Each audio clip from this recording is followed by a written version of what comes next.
amigos? Bienvenidos a una emisión más de Sociología en la Calle. El día de hoy vamos a hablar sobre la pobreza enfocado en el poblado Miguel Alemán, a cargo de la alumna de séptimo semestre del Departamento de Sociología y Administración Pública, Claudia Galván Oregón. Ella ha trabajado mucho con este tema, así como también tendremos en el programa la sección del sociólogo de la semana a cargo de Pablo Escobosa Castillo. Mi nombre es Sheila Hernández Alcaraz y comenzamos. Hola, ¿qué tal? Mi nombre es Claudia Galván y yo soy estudiante de la licenciatura de Sociología y yo vengo a hablarte acerca de la pobreza y específicamente sobre lo que yo estoy trabajando en el poblado Miguel Alemán. La pobreza es una realidad inaceptable para cualquier sociedad, ya que esta vulnera la condición de la vida humana y representa una pérdida del potencial de existir y actuar de las personas. El estudio de la pobreza se aborda desde diferentes disciplinas, por ejemplo la antropología, la economía, la sociología, solamente por decir algunas. Existe una gran variedad de definiciones acerca de la pobreza y es un problema sumamente amplio y complejo. Yo voy a hacer en este momento referencia a la definición de pobreza que utiliza Coneval.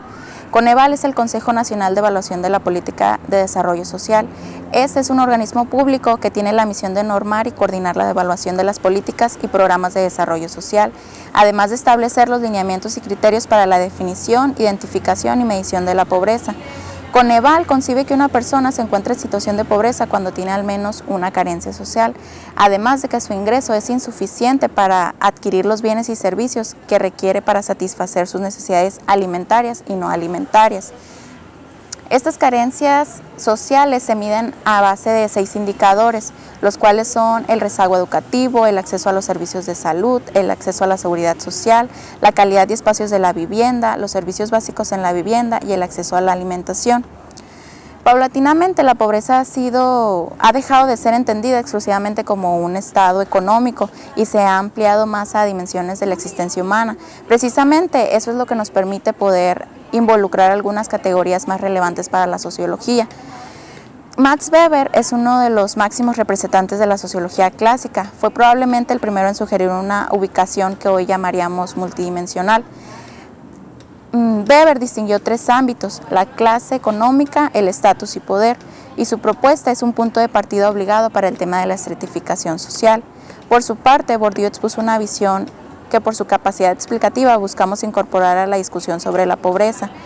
Examinar las nociones provistas por el sociólogo francés es de gran valor precisamente porque, al igual que la visión de Weber, no se limitan restrictivamente a un solo ámbito de la interacción social. Sociológicamente hablando, Bourdieu escribe desde el constructivismo estructuralista. Busca trascender la dicotomía clásica del debate sociológico entre el individuo y estructura, y al hacerlo retoma 2 elementos de grandes corrientes. En primer lugar, como estructuralista, afirma que ajenas a la conciencia existen estructuras objetivas, las cuales son como reglas e instituciones. Por otra parte, como constructivista, considera que los esquemas de percepción y valoración de lo social son interiorizados y creados. Se presentan a partir de 2 elementos, como la inculcación de la cultura, que generalmente es promovida por autoridades, por agentes dotados de autoridad, por ejemplo la familia o la escuela, y en segundo lugar la incorporación, que es basada en la experiencia de la gente al participar en el mundo social. La inculcación y la incorporación son la génesis del hábitus, que es un concepto central en la obra de Bourdieu. El hábitus puede ser entendido como un conjunto de disposiciones de las prácticas sociales, como una preferencia o inclinación a hacer, tanto como estructura cognitiva a la vez que moral. Debemos tomar en cuenta que este no es inamovible, es un esquema, o mejor dicho, un sistema de esquemas interiorizados que está abierto a nuevas experiencias, por lo que se reconstruye constantemente al ser afectado por estas. En resumen, el hábitus es aquello que hace que los agentes dotados del mismo se comporten de cierta manera en ciertas circunstancias, por lo que brinda homogeneidad y regularidad a las acciones y participa en la reproducción de lo social.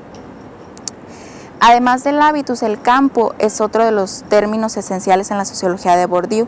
Este puede ser tomado como referencia de la esfera de la vida de lo social.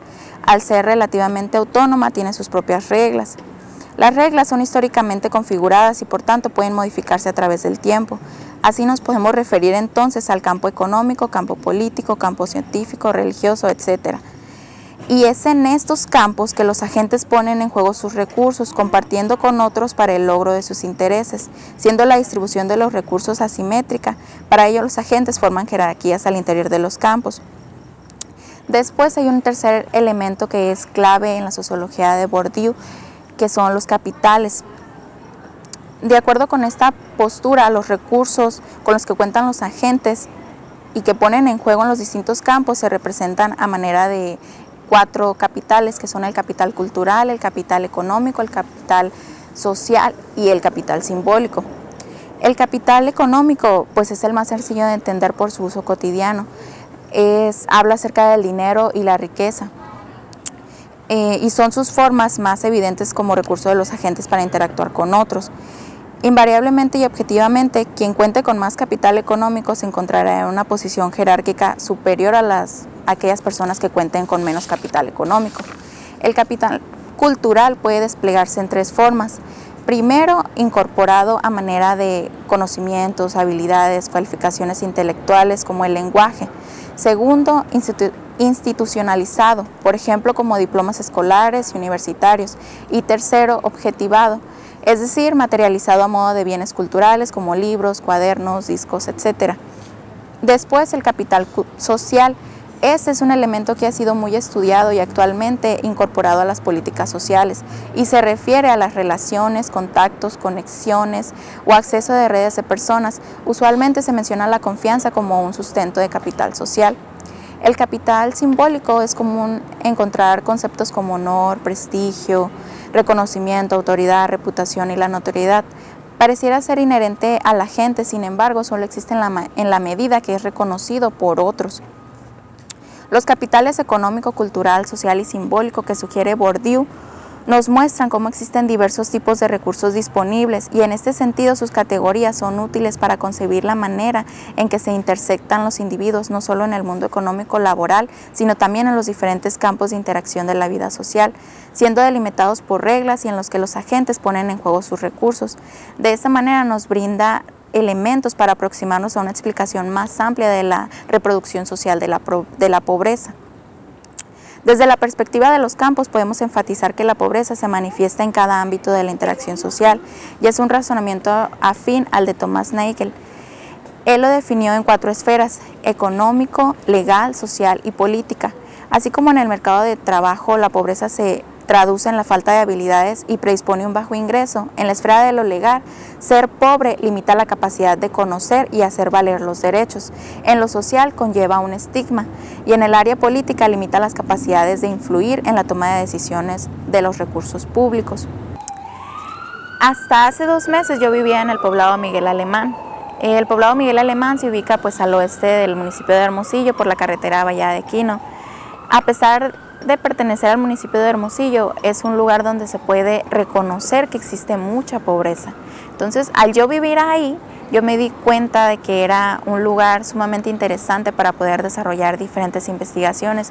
Yo empecé a trabajar ahí en la colonia Colosio y su ampliación, como es conocida por las personas de la comisaría, porque en realidad es una invasión. Ahora está mucho más amplia porque existen 2 invasiones, no solamente la primera que yo investigué, que yo empecé a trabajar ahí en el poblado a partir del 2011 hasta la fecha. Entonces, en el 2011 solamente existía una invasión, que por la comisaría es conocida como ampliación. En el poblado hay diferentes colonias, pero donde más se puede percibir la pobreza y la situación de esta condición tan extrema para las personas es ahí. La colonia Colosio se ubica al oeste del poblado, ya casi saliendo de él, yendo para Valladequino.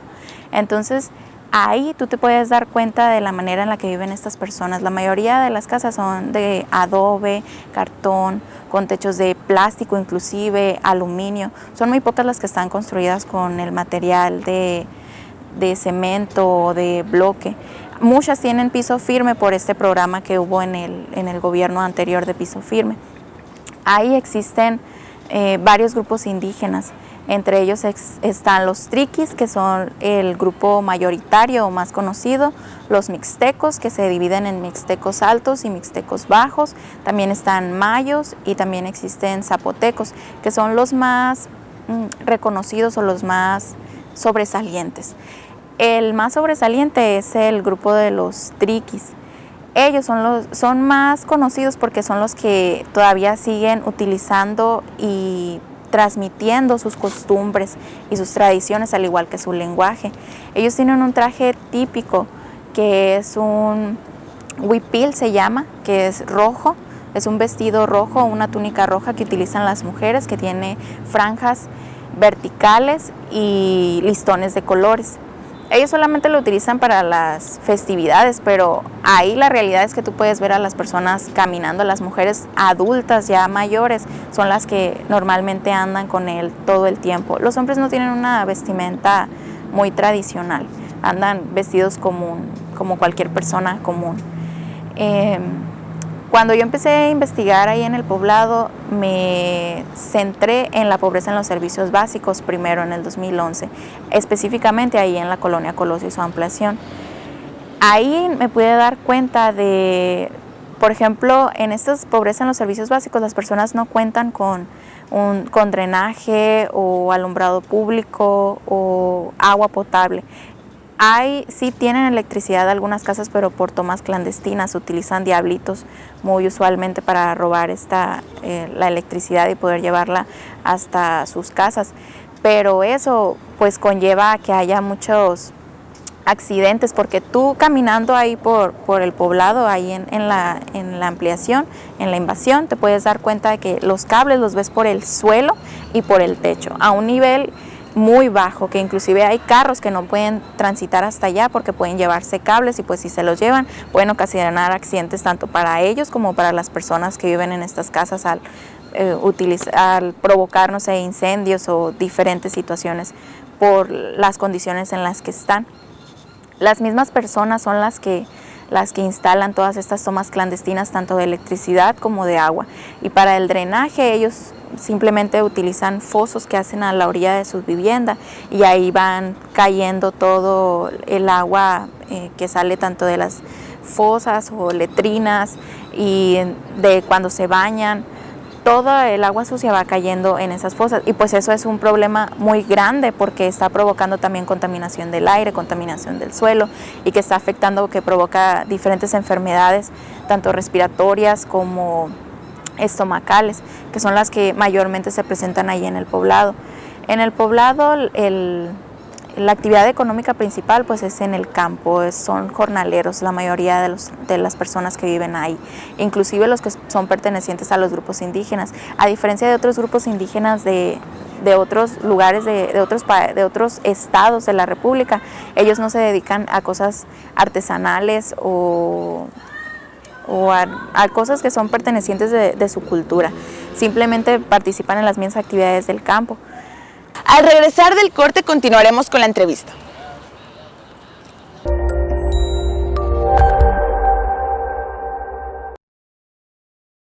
Hola, ¿qué tal amigos? Desde Hermosillo, Sonora, México, queremos mandar unos saludos muy especiales a nuestros amigos de Bolivia, Perú, Colombia, Puerto Rico, Costa Rica, El Salvador, Venezuela, España, Argentina y Chile.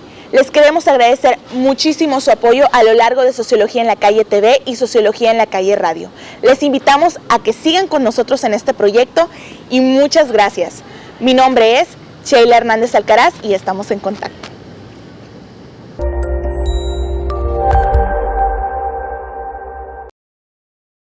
En la colonia Colosio, el 54% de las viviendas son construidas con material de adobe.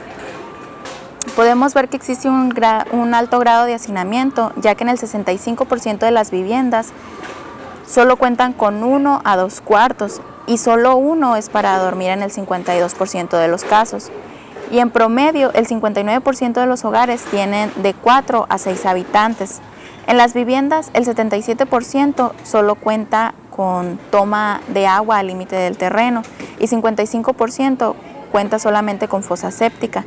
El 31% de los habitantes tiene la primaria incompleta y 73% cuenta con un trabajo eventual sin ninguna prestación de ley y manejan un ingreso mensual alrededor de 1 o 2 salarios mínimos. La localidad Miguel Alemán figura en la Declaratoria de Zonas de Atención Prioritaria publicada en el Diario Oficial de la Federación el 7 de diciembre del 2010 y en ella se establece como prioritarias de atención 398 manzanas, donde existen 3.642 hogares pobres, de los cuales 2.427 pertenecen a la colonia Colosio y su ampliación. El poblado pues ha venido creciendo a lo largo de los años y una de las razones principales es que son personas migrantes del sur del estado que vienen a buscar mejores condiciones de vida y mejores ingresos. La mayoría de estas personas pues son de algún grupo étnico. Entre ellos pues destacan los triquis y las personas viven en la misma casa. Por ejemplo, ahí en el poblado me ha tocado conocer y yo he trabajado con diferentes familias que son triquis, los cuales en una sola casa viven, por ejemplo, 3 familias diferentes.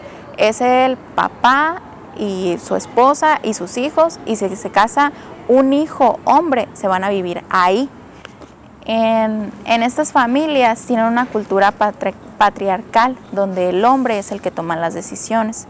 Entonces, en una casa, por ejemplo, vive 3 familias y es un terreno pequeño donde simplemente hay 3 cuartos y en ellos viven todas las familias.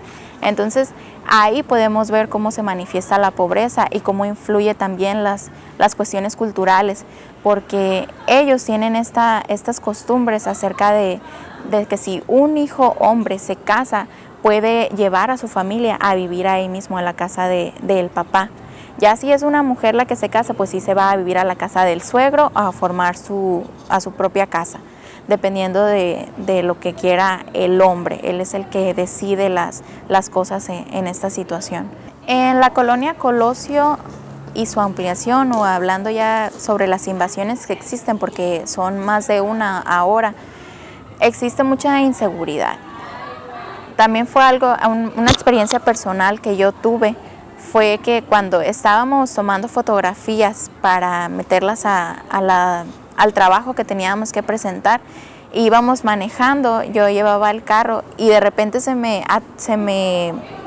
puso en el mismo nivel una motocicleta de un hombre. Yo pensé que quería rebasar, entonces yo me orillé simplemente para que pasara, y al momento que yo me orillé, él se paró justo al lado de mí y empezó a preguntarnos que sí, qué estábamos haciendo, que sí, por qué estábamos tomando fotografías, que sí, qué era lo que estábamos buscando.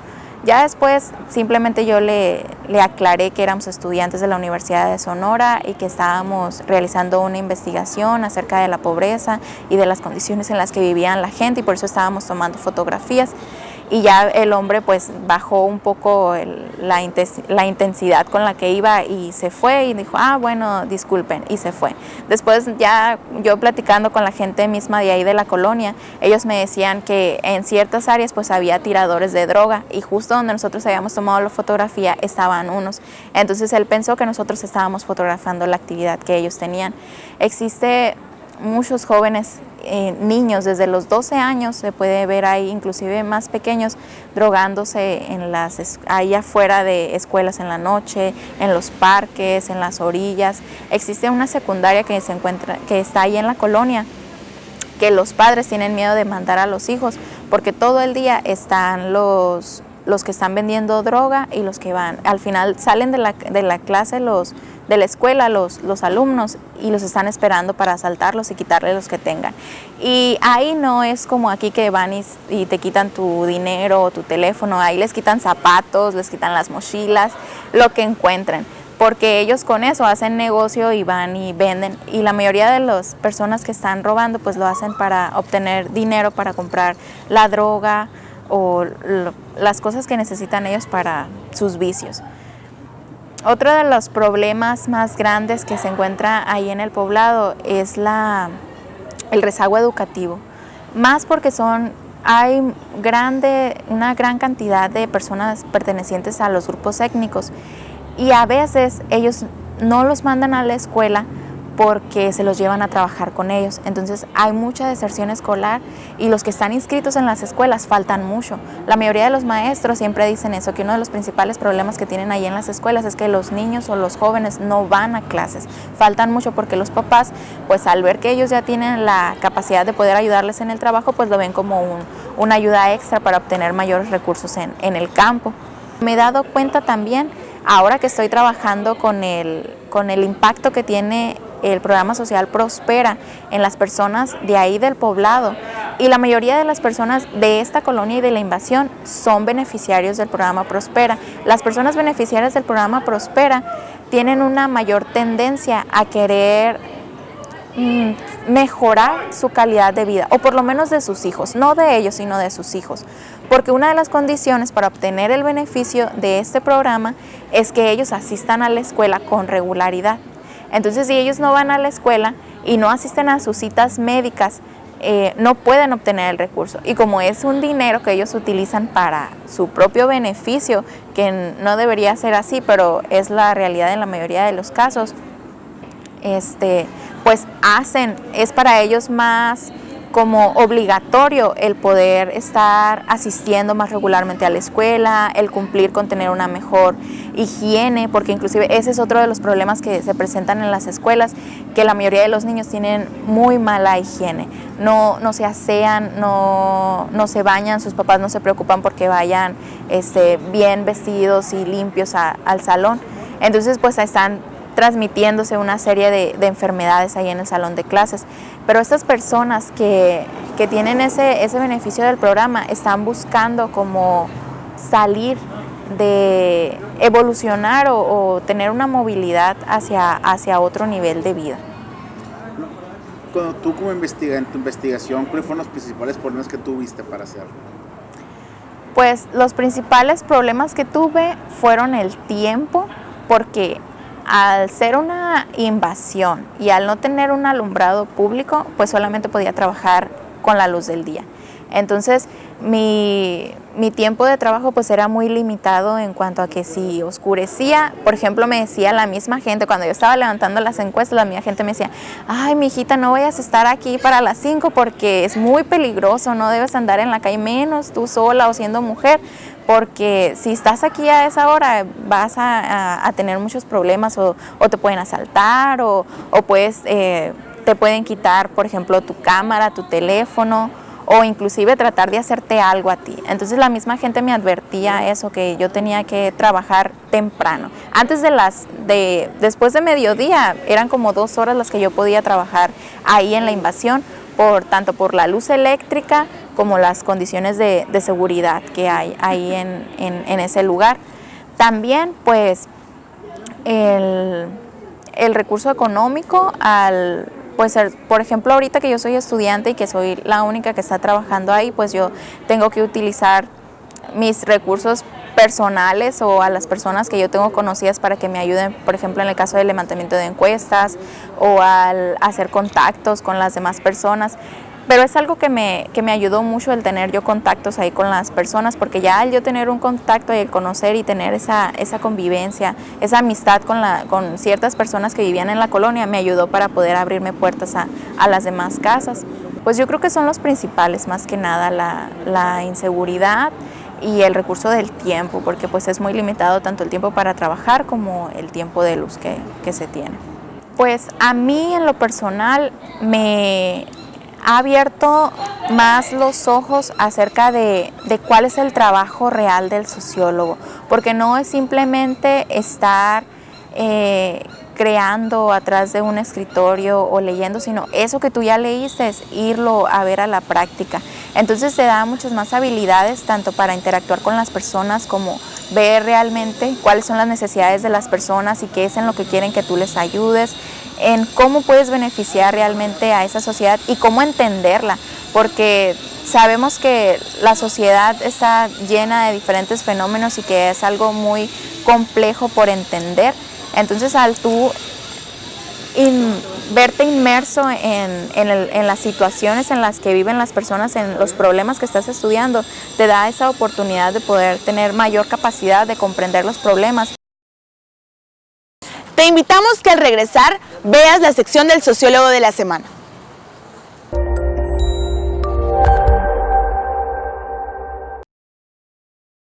Hola, ¿qué tal amigos? Desde Hermosillo, Sonora, México, queremos mandar unos saludos muy especiales a nuestros amigos de Bolivia, Perú, Colombia, Puerto Rico, Costa Rica, El Salvador, Venezuela, España, Argentina y Chile. Les queremos agradecer muchísimo su apoyo a lo largo de Sociología en la Calle TV y Sociología en la Calle Radio.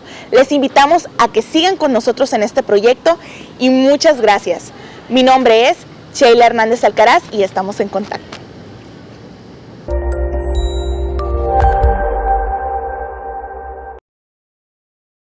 Hola, ¿qué tal? Mi nombre es Pablo Escobosa y durante esta sección de El Sociólogo de la Semana voy a hablar un poco acerca de quién fue Norbert Elias. Norbert Elias fue un sociólogo judío-alemán nacido el 22 de junio de 1887, que murió el 1 de agosto de 1990. Su teoría y estudios no tuvieron buena recepción en Europa durante los primeros años de su trabajo, pues en ese momento el mundo europeo pasaba por acontecimientos de gran coyuntura, tales como la Primera Guerra Mundial de 1914 a 1918, el surgimiento del fascismo en Italia, el nazismo en Alemania, además de una gran efervescencia del socialismo, y la Segunda Guerra Mundial de 1939 a 1945. Y el trabajo de Norbert Elias, por su parte, en un principio fue a partir de estudios sobre pequeños procesos de la vida cotidiana, como el comportamiento sobre la mesa, los buenos modales, entre otras cosas, la gran mayoría de estos plasmados en su principal obra, El proceso civilizatorio. En ese entonces, los temas de interés en el círculo científico eran otros. Hay que añadir además que algunos de los métodos empleados por Elias eran considerados como poco científicos, y de ahí el menosprecio y la poca difusión de su obra. Para finalizar, hay que agregar que desarrolló la teoría figuracional, y su trabajo incluyó estudios sobre el poder con una tendencia al rechazo a las corrientes positivistas y estructuralistas deterministas en el individuo. En mi opinión como estudiante, Norbert Elias fue un sociólogo muy interesante de explorar, pues en su trabajo pude ver cómo a través de pequeños microprocesos de la vida cotidiana, él postulaba grandes cosas y las relacionaba junto con la estructura humana. Bueno amigos, esto fue todo por hoy. Les recordamos antes de irnos que estamos en nuestras diferentes redes sociales. Estamos en Twitter, Facebook, Instagram y YouTube. También estamos los martes en Voz Radio Online a las 12 del mediodía, los miércoles en Central Informativa TV, los jueves a las 6 de la tarde en Canal 8 223 por Megacable y los viernes a las 6 de la tarde por www.aztecasonora.com. Mi nombre es Sheila Hernández Alcaraz y nos vemos la próxima semana.